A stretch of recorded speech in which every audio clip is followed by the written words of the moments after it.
get to the bag, ayy. Got the foot on the gas, pedal to the metal when the lane moving fast, ayy. Let them all cross. If they hate, then let them hate and make a bigger boss, ayy. What is up, ladies and gentlemen? We are back. We are live. It is the Freight Coach Podcast, the top podcast in transportation, coming to you guys every single weekday, 8:30 a.m. Pacific, 10:30 Central, to break down some industry headlines. But most importantly, you guys, provide some actual insight into what you can do with all of this information. If this is your first time tuning in, welcome. This is the real side of freight, ladies and gentlemen. And I do say that before every single show. What I mean by that is I only speak with transportation professionals, because at the end of the day, you guys, I want to talk to the right individuals who have done what you're looking to do or who are currently doing what you're trying to achieve. So you can take that information, apply it, utilize it, and see a meaningful difference in your business and your life. Happy Monday, everybody. I got a very special guest for you guys today. I'm going to bring him up in a second, but my team always likes to remind me of this, so I got to say this at the front of the episode as well. If you get value in what you hear today and you're not subscribed, subscribe to the show, you guys. And if you're feeling really ambitious after this one, which you will, I promise, rank the show on iTunes and Spotify, because if you saw value, your network's going to see value as well. Now, everybody's favorite topic, and ironically, everybody's favorite attorney is on this show. But as I say every time a lawyer comes on this show, what we're going to be talking about today is not legal advice. If you need an attorney, you need to call one, because this guy is not your attorney. But with that being said, I got my man Matt Leffler back on the show to break some stuff down. Matt, what's going on, brother? How are you? What happens to freight transparency deferred? Does it dry up like a raisin in the sun, or fester like a sore and then run? Does it stink like rotten meat, or crust and sugar over like a syrupy sweet? Maybe it just sags like a heavy load. Or does it explode? Thank you for having me, Chris. I'm happy to be back. Dude, were you in drama club in high school? Like, I swear to God, you were like a poet in a past life or something. I was an actor. I was a football player in the fall, an actor in the winter, and a track and field runner in the spring. But yes, I was always busy.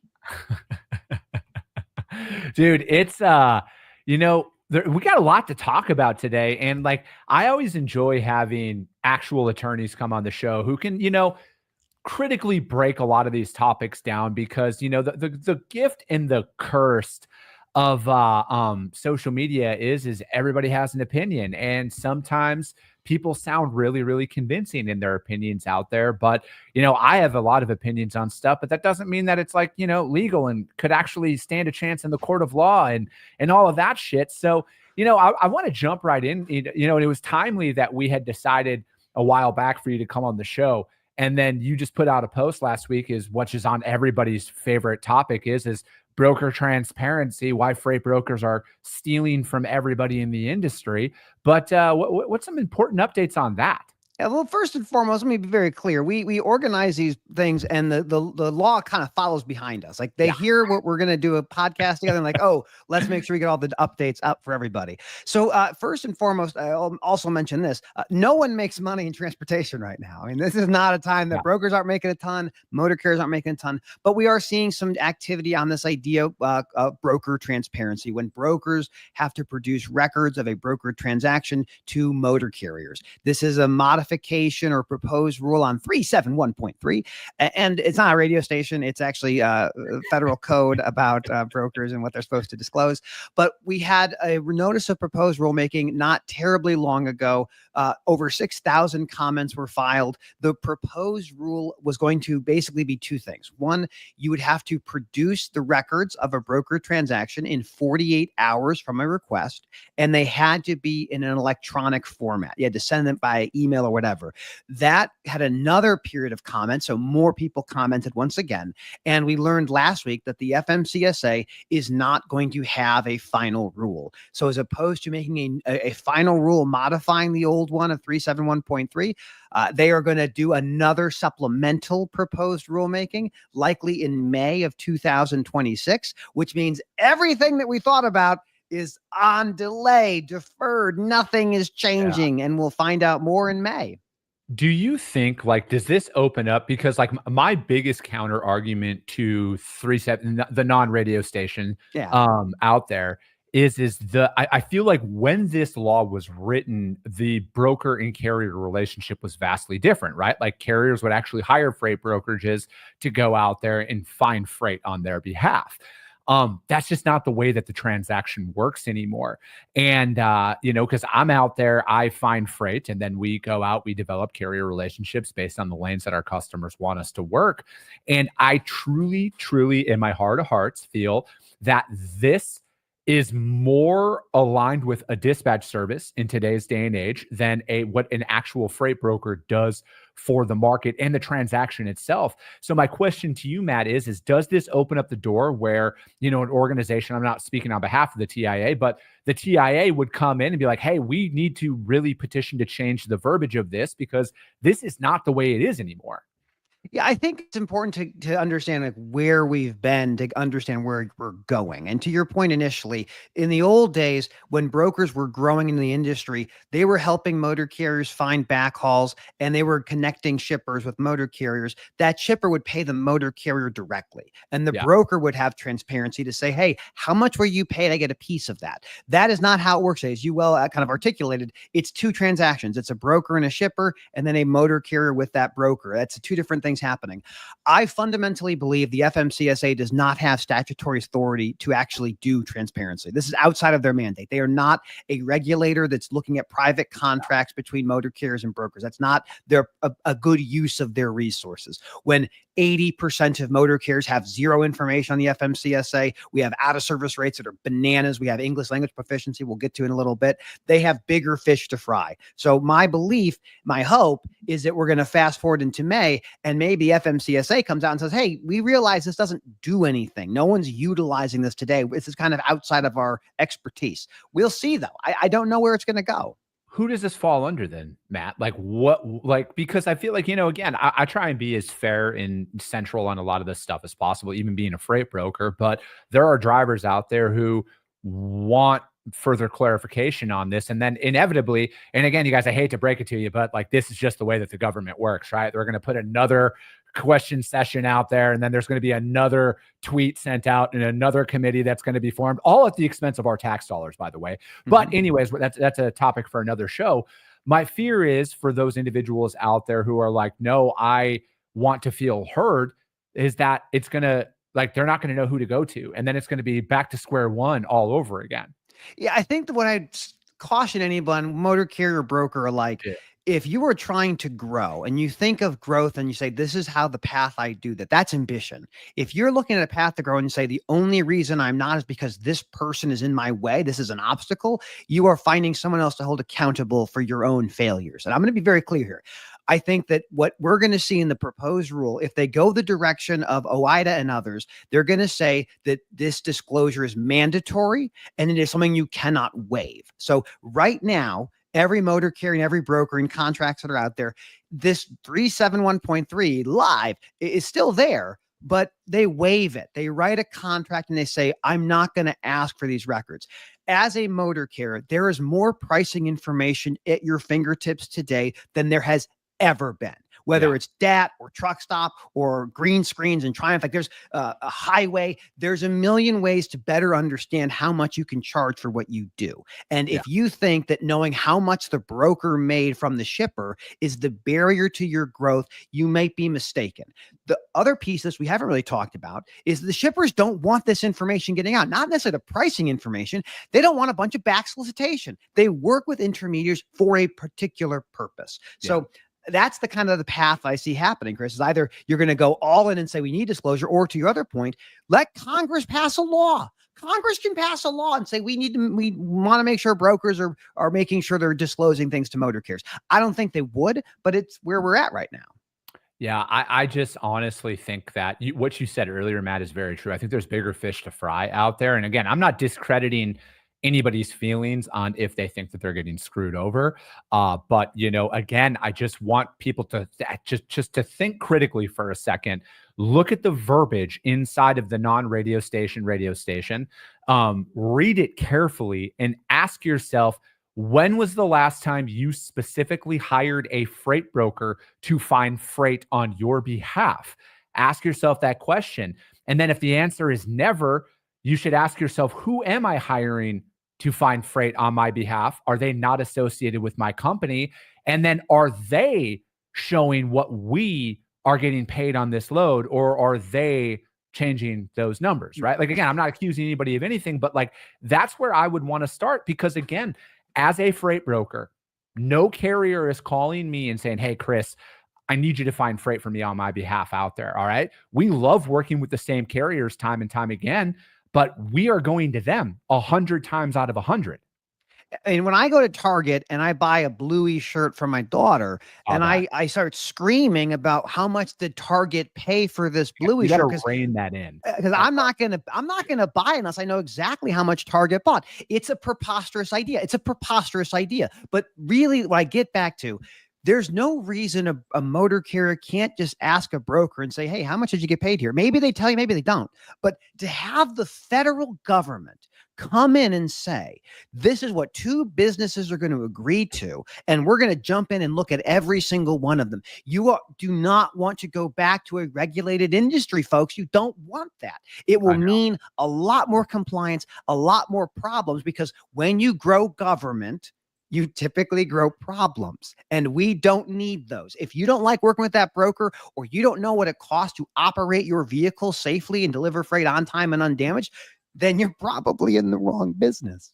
Yeah, I'm right there with you. I don't think more government is ever the answer for like literally anything. I would highly caution again. Like, somehow it's going to cost us more. Like, every time I think of that, Matt, have you ever seen that meme where it's like you see rockets being shot in one direction and then rockets being shot in another, and it said my tax dollars on one side and then somehow also my tax dollars? That's how I feel like this is all going to boil down, right? It's just going to be another waste of it. And, I also look at it as is, if you look at the overall freight market that's out there, you look at the largest publicly traded companies that are inside of the transportation industry, all of this stuff is listed out there. And again, I'm not calling on C.H. Robinson here at all, but they are by revenue the largest provider in the industry.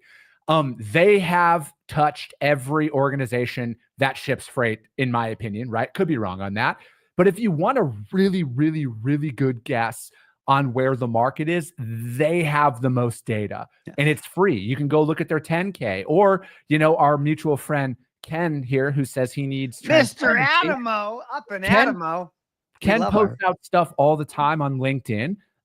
Because DAT, very large organization, lots and lots. I've heard of them. Yeah, small, just a couple transactions. They post this information. To build off of just Ken in general and how you grow freight rates, because at the end of the day, this is what the argument is about. For motor carriers asking, I don't think I'm getting a fair shake. I think I'm not getting as much as I deserve. What you should want is better enforcement of the existing regulations. So let me pull the curtain behind the wall and show you guys what actually drives rates up. Either there's increased demand from consumers buying things, and unfortunately, the American consumer's not doing so hot. They're not buying a bunch of stuff. The other way is you reduce the capacity, the actual motor carriers. And you do that by enforcing the existing regulations, which will transition, Chris, to our conversation of English language proficiency, but much more broadly on vehicle maintenance and all the things that are required to deliver things safely, on time, and undamaged. Enforce the existing regulations. I guarantee you will see rates go up over time.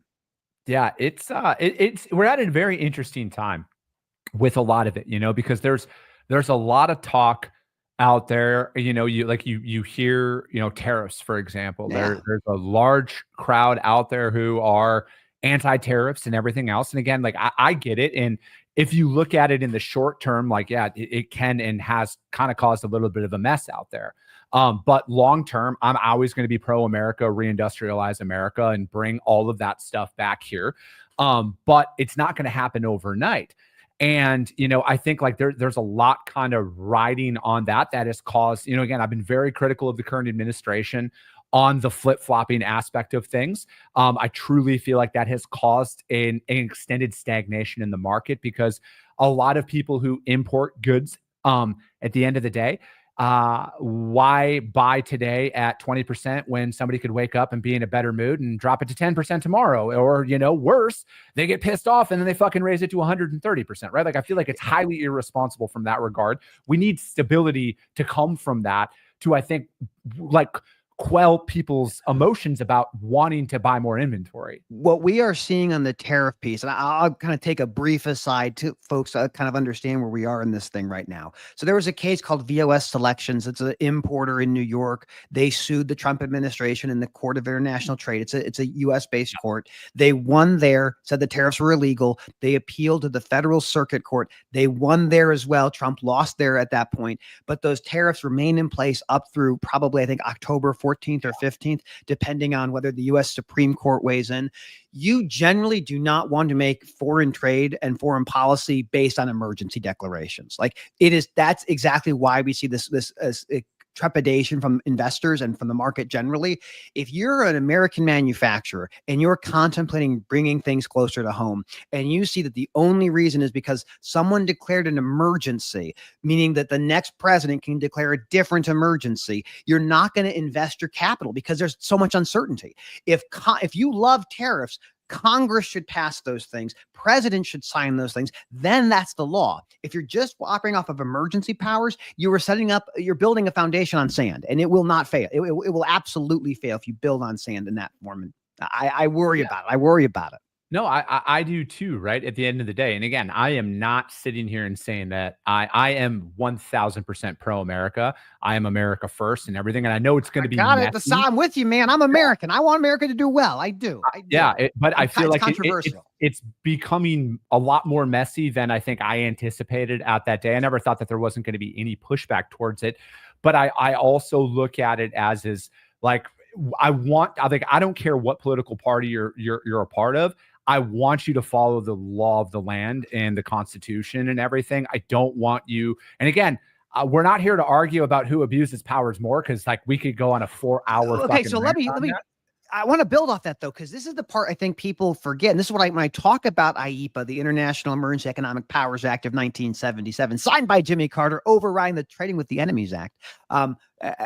What is important to remember is these powers stay with the office. They do not leave when the person in office goes. And so if you look at what's happening and think, what would happen if my biggest political adversary, it's AOC runs for president, and she says, day one, we have an emergency on greenhouse gases. Every internal combustion engine, every component has a 5,000% tariff. Could we stop it? Could you stop it? This is why we have to be very careful about using emergency powers to achieve political ends. They're not designed that way. They were designed to say we've been attacked by a foreign entity, or we have a hurricane or a tornado. It's different than saying a trade deficit is an emergency. So it's important for all Americans to know this VOS Selections case is the most important case in separation of powers and emergency powers in my lifetime. I'm 40. It is the most important case in our lifetime. And there will be a lot to say as the Supreme Court weighs in, and they will absolutely take that case up, and we will find out what an emergency really is. Yeah. No, I agree, right? I feel like at the end of the day, there is a lot that is yet to come about this. And same with our next topic here of ELP.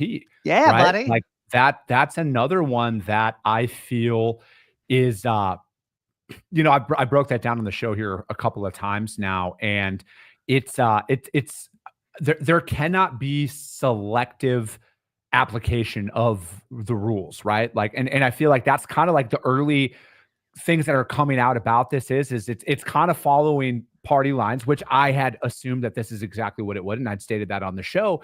But I feel like at the end of the day, I don't think this is going to be the thing that like all of a sudden fixes the industry either. Like I do not feel it's like in my heart of hearts that removing, like, even if they paused all work visas and removed the 60,000 non-domiciled CDLs from the market, like, again, we're talking less than 1% of the capacity on the road. Yeah. Like that doesn't move the needle.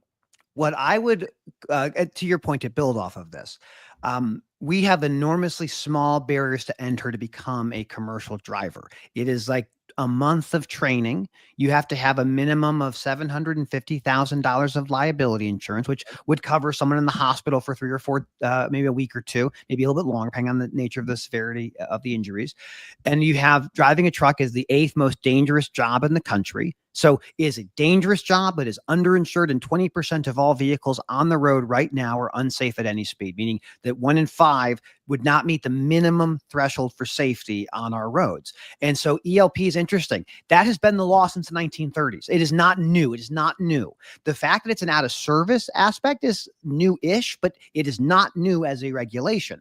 And the thing you mentioned just a second ago about selective enforcement, that's actually a feature as opposed to a bug. That's how prosecutors work generally, is they have people they can choose to enforce things with, and that's within their domain. Now, there's certain things you ought not to do, but I think if we just look at this ELP mandate and saying we're going to make sure people who on our roads can speak and communicate in English, that's common sense safety. That's common sense safety. Yeah. But I'd also say tire tread depth and having adequate brake lining and having working lights. Those are also just as important as having a driver who knows how to operate the vehicle. So we have a long way to go in this industry to actually make it safer and better. But if the intention is right now on ELP and we're going to add resources to enforce it, which is the main thing here, if you don't add resources to enforce regulations, you will not get different outcomes. So my hope is we have better enforcement of all of the regulations, because that would remove capacity and ultimately make our roads safer. No, I look at it also, Matt, as is like, I think the more and more research I've done on this, like, again, I don't say the word shocked very often, but I was shocked that there are states out there that don't require you to show proper documentation to obtain a CDL, i.e. the state of California was the one, right? Like, again, I've already broke this down. We're not going to get into it on this show, but like it's alarming that there are different states out there that allow, like, if you're going to be, because again, like I've stated, if you're going to come in with a non-domiciled CDL work visa and you've done the right thing, no problem, no harm, no foul. You pass everything that I'm expected to adhere to as a business owner from the United States of America. I'm cool with that, right? That's just the way that the system is.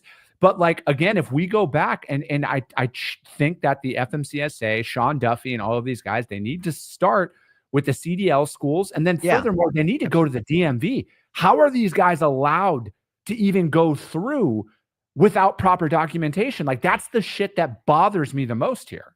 Well, we need to continue to change the narrative. For over 2 decades, we've talked about a driver shortage, and a driver shortage means we have to weaken the regulations to get a driver on the road. And if you believe this narrative that we have a deficiency in having adequate drivers, you will find ways to push them forward. There has to be accountability. And to your point, the truck driving schools is the place that you have to start. And if they are not compliant, you have to get rid of them. There is not a driver shortage. There's a shortage of qualified drivers that can do the work we need them to do. But there is way too many schools pumping out people into this market, keeping wages low, because our addiction to cheap and fast isn't going away. Mm-hmm.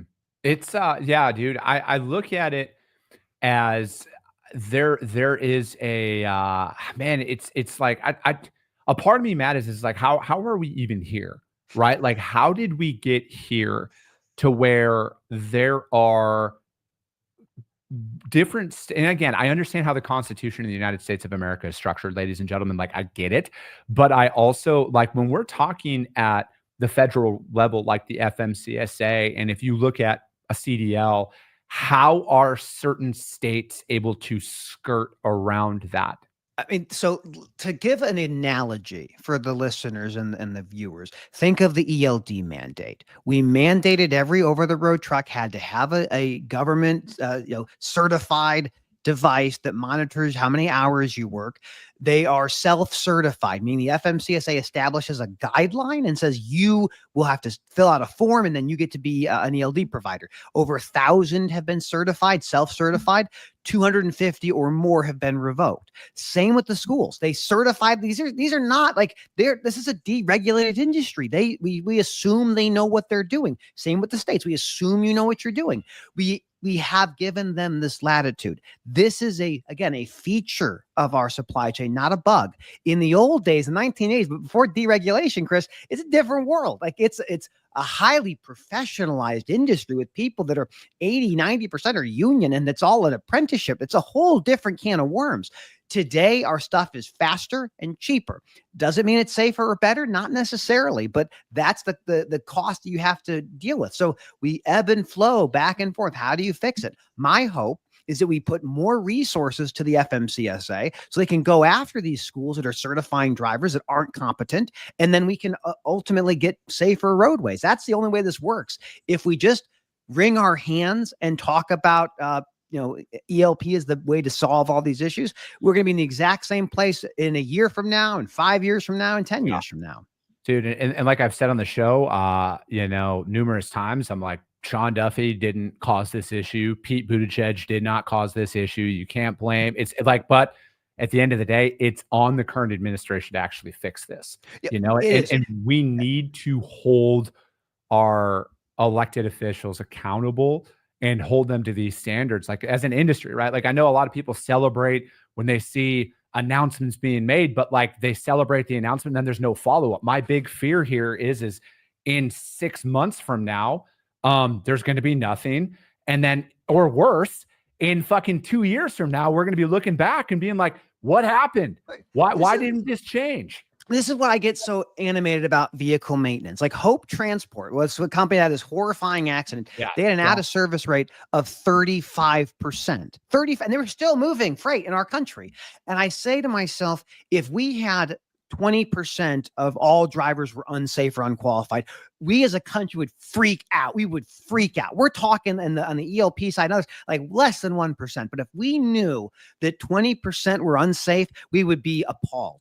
That is what the trucks and trailers are now. They are that now. And they've been that way for a long time.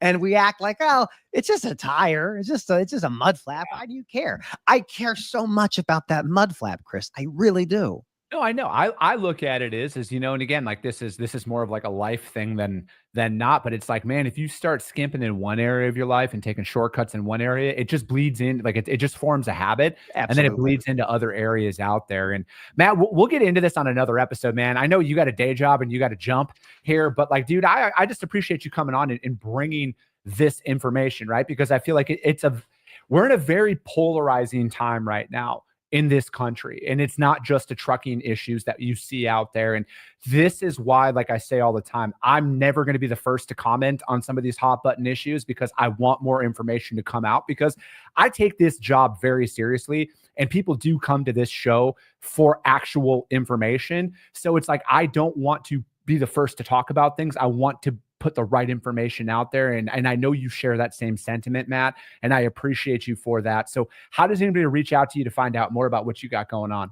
Well, you can find me live at IANA, the Intermodal Association of North America, on 371.3, the Transparency Network, 371.3. Ask for it by name. Otherwise, it's been great to see you, Chris. I look forward to catching up with you in real life, and I'll see you all over the place. People can find me everywhere. Yeah, man, you'll see me at IANA, because that's where I'll be doing my show on the Tuesday the 16th. I got a bunch of interviews lined up out there. Your boy's going to be rocking it out. You'll see me in the signature orange. But that's going to be it. Go ahead and jump, Matt. I'm going to close out the show. See you all later today, ladies and gentlemen. As always, if you got value in what you heard, subscribe to the show. And if you're feeling really, really, really ambitious after this one, rank the show on iTunes and Spotify, you guys, because if you saw value, your network's going to see it as well. I appreciate you guys. I love you guys. And we'll be talking to you soon. Came back with a bang.